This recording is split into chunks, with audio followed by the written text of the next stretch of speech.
This is Mark Hubbs with Air's Gone Bullet Molds. Today I'd like to do a quick unboxing and first impressions of my new Pedersoli Lorenz rifled musket.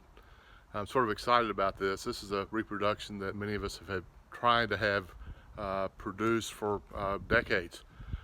First with Army Sport, Euro Arms, but finally Pedersoli has come through and looks like they've come up with a good representation of the original product.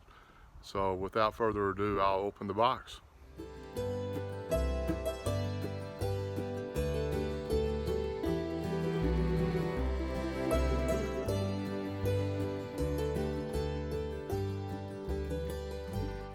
This one is from Taylor's & Company and delivered by FedEx.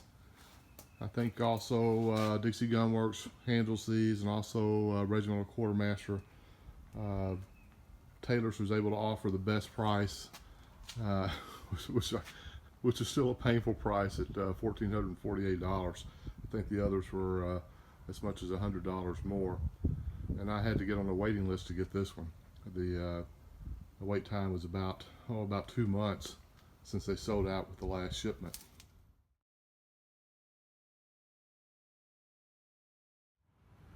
Now it's packed very securely in an outer box and inner box. Now let's see if we can't move in and see what's inside.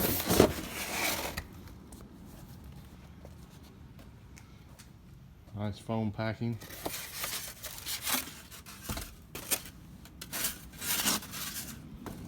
And inside,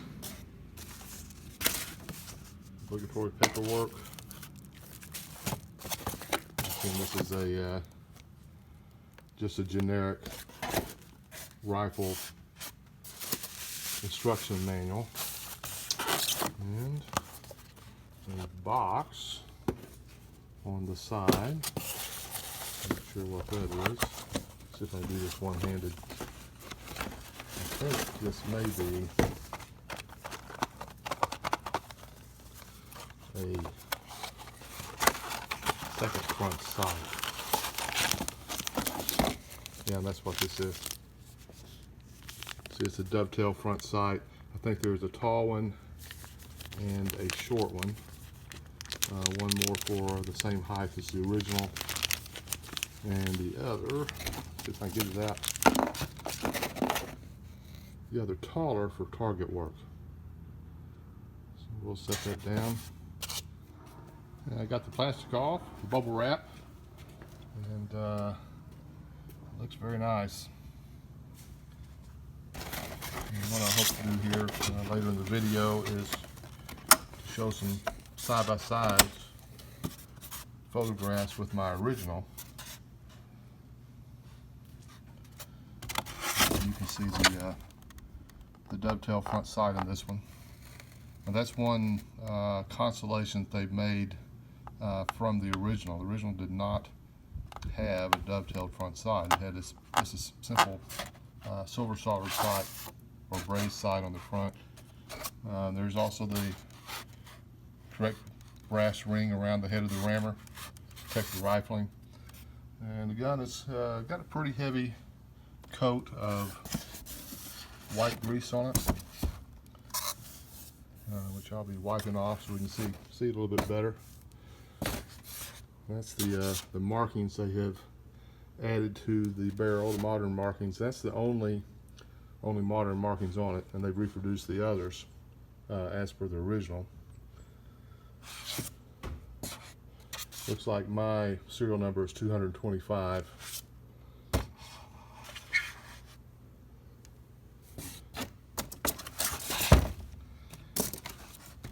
you can see the get over here. Sunlight's sort of blaring. They've chosen 1858 as the lock date. There's the Imperial Eagle on the back of the lock plate.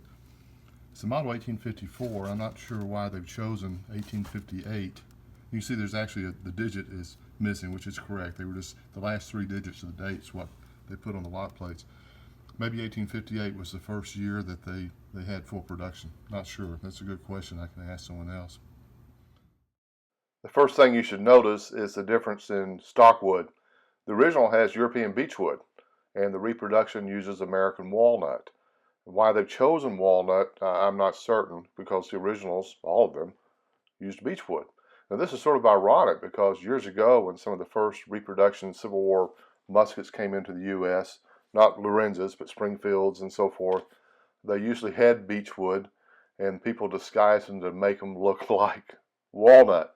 The reproduction is very well made, and it's typical Pedersoli quality. Fit and finish is great. There's only one little issue which I'll show you here shortly. Here you can see the nose caps, the rammer with its brass band. We'll talk a little bit about the front sight in a minute. The locks themselves, the lock itself is wonderful. It's unusual in its quality and features. You can see some features that I did not expect, and this is something you normally find on high-priced target rifles. In this case, there is a fly on the tumbler. That's something the original did not have, and this essentially is a device that prevents the sear from catching on half-cock as it falls, and so you can have a very light trigger pull. And here you can see the original lock has no tumbler, or has no fly on the tumbler, which is standard for almost all rifle muskets. Here's another feature. You can see here's the original trigger. It's just a standard hung trigger with a screw or a pin, but the reproduction has a trigger return spring, and this ensures there's no trigger travel. It's always up against the sear, ready to be pulled. The original Lorenz had a standard breech plug, and that's a plug that screws into the back of the breech on the barrel, which is true for just about every weapon of its kind, American or European, during the 19th century. The reproduction uses a patent breech, which is typical of most reproduction muskets, and I'm sure it's just a cost-saving measure where the breech end is made separately and screwed onto the barrel. And here you can see that solid breech that's screwed on. There's this curious circle on the side of the barrel, which I haven't figured out yet. Here's the original Lorenz Type 2 rear sight.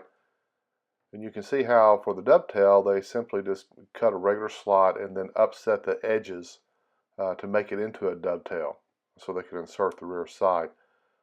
The reproduction uses a cut dovetail, which looks very nice, and I'm sure there were some originals done this way too, which is really preferable.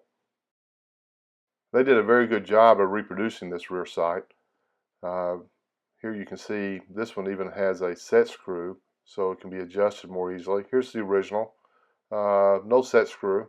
It has to be tapped. Now we move into the front sights, and you can see the original here. The front sight is angled and is silver soldered or brazed to the barrel. You can see the swirl marks on this. That there's been a lot of bayonets go on and off this original barrel through its lifetime, and it could have even affected the thickness of the metal, which we'll talk about in a minute. Here's the reproduction. It looks very nice, but it is dovetailed in where the original was just brazed onto the barrel. This way you can switch it out for the taller one. However, it may restrict being able to put a bayonet on it. And I know that some people are concerned about that for reenacting purposes. In fact, neither of my two bayonets will fit this weapon because of the sight and also because of the diameter of the barrel. And here we see the diameter of the reproduction at the sight and the diameter of the original. And both my original bayonets are loose on the original, but they still are not quite big enough to go onto the reproduction. So unfortunately, for living history purposes, they're either going to have to come up with a reproduction bayonet or you're going to have to ream an original to fit this one. The reproduction has 4 grooves in the barrel, just like the original, the same rifling twist, and hopefully it will shoot as well also. Another feature they've reproduced properly is the ramrod slot. You can see it's just a narrow slot on the outside, just like the original. And also, one thing they did not do well is they did not rivet the sling swivels on. And here you can see an original riveted sling swivel, and here's the reproduction version that uses a screw. and they've done the same thing on the trigger guard also. But this is not unusual. Almost all the reproductions use screws instead of rivets for the sling swivels, which is something many people rivet themselves for authenticity's sake. Well, that's my quick review of the Pedersoli Lorenz rifle musket, first impressions. I hope to have other videos in the future where I can give more about the history of the weapon, and we'll also get it to the range once I have the proper ammunition to do so. Please visit my website. I don't offer bullet molds for the Lorenz, but I do for a host of other black powder weapons. Thanks for watching.